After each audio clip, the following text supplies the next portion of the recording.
तो आज हमारे सफ़र की शुरुआत होती है फिर से एक नई कहानी और एक नई इमारत से, जिसे हम कुतुब मीनार के नाम से भी जानते हैं। आज हम कुतुब मीनार की उन झलकियों को देखेंगे जिससे शायद आप कभी मरहूम रहे होंगे।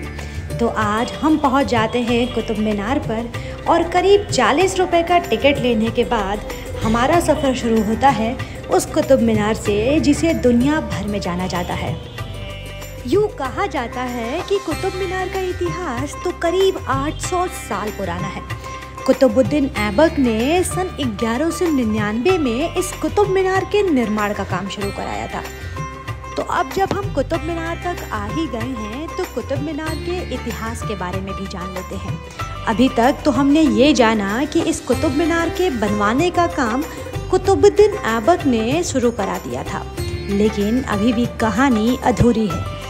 कुतुबुद्दीन ऐबक ने सिर्फ इसकी पहली ही मंजिल बनवाई थी, लेकिन इनके दूसरे राजा इल्तुतमिश ने, जो कुतुबुद्दीन ऐबक के बाद राजा बने, उन्होंने इसके 3 मंजिलें बनवाई। उसके बाद सन 1368 में एशिया की सबसे ऊंची मीनार की 5वीं और अंतिम मंजिल का निर्माण फिरोज शाह तुगलक ने करवाया था। यानी कि जो हमें कुतुब मीनार दिखाई देता है उसको 3 अलग लोगों ने 3 अलग समय पर कराया था। अब हमने कुतुब मीनार के इतिहास के बारे में तो जान लिया, लेकिन अब हम ये जानेंगे कि आखिर कुतुब मीनार बना किससे था। तो कुतुब मीनार लाल बलुआ पत्थरों से बना था और इस कुतुब मीनार पर कुरान की कई सारी आयतें लिखी गई हैं। कुतुब मीनार की इस सबसे ऊपरी मंजिल से दिल्ली का सबसे बेहतरीन और शानदार नज़ारा दिखाई देता है।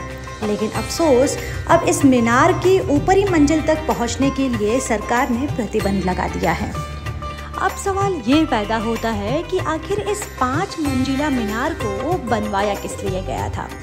तो ऐसा कहा जाता है कि इस कुतुब मीनार को कुव्वतुल इस्लाम मस्जिद में आजान देने और उसकी देखरेख एवं सुरक्षा करने के लिए बनवाया गया था। इसके साथ साथ इस्लाम की दिल्ली पर विजय के प्रतीक के रूप में भी इस कुतुब मीनार को बनवाया गया था। कुतुब मीनार के इतिहास को लेकर आज भी कई सारे विवाद जुड़े हुए हैं। हालांकि कुतुब मीनार के इतिहास की आज तक कोई पुष्टि नहीं की गई है।